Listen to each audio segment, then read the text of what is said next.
you are running for re-election. What is it that you want voters to know that you've been working on that you think you deserve to be re-elected? Right. Well, I think I've had a very successful first term in the General Assembly. I have been primarily focused on issues around healthcare, particularly in children's health, as well as education issues. I'm very passionate as the co-chair of the Bipartisan Children's Caucus, working on early childhood education and care issues.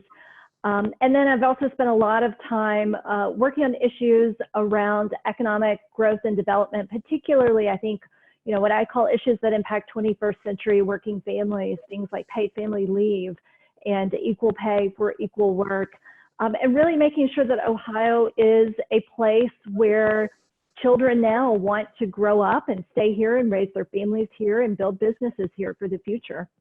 We are seeing COVID-19 change education in very serious ways. What are your concerns about whether we should be having in-class education this year, and what this is going to do long-term to children who are really confused about what's going on? Yeah, so, I can say that as a mom to 3 kids, 2 of whom are old enough to be in school, there's not a day that goes by that I don't think about this issue, not only for my own family, but also for the families that are my neighbors and who I serve. So I think that as we're thinking about going back to school, we have to keep equity and safety working hand in hand. I do not envy some of the decisions that our local school board members and superintendents are facing at the moment, but we absolutely have to think about, how are we best educating all of Ohio's children, but also keeping everyone safe, the children, the families, the teachers, the staff in those buildings. And it's a very confusing time right now, and quite frankly, things change daily. And I don't like what I'm seeing so far in terms of the trends, particularly here in Franklin County. So I think that we have to be prepared for a lot of pivoting and flexibility as we move forward in the next school year.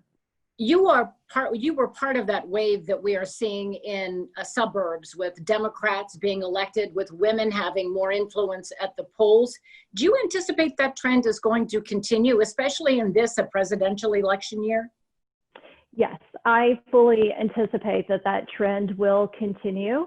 I think that many individuals in our suburban communities, especially women, are looking for a different kind of representation. And I think many of the issues that are important to women and really to families, because I think many of these issues more broadly impact families, they want voices at the table that represent those experiences and those perspectives. And I think, when I look back at women like me or others who came in with me in that wave in 2018, and some of the issues that we're talking about now that frankly just have not received the attention in previous General Assemblies quite to the extent that they are now, that's important, and that shows the value of having those diverse perspectives and experiences at the table and as decision makers. What's the one thing you want voters in your district to know about you? I think first and foremost that I am working hard for the people that I serve.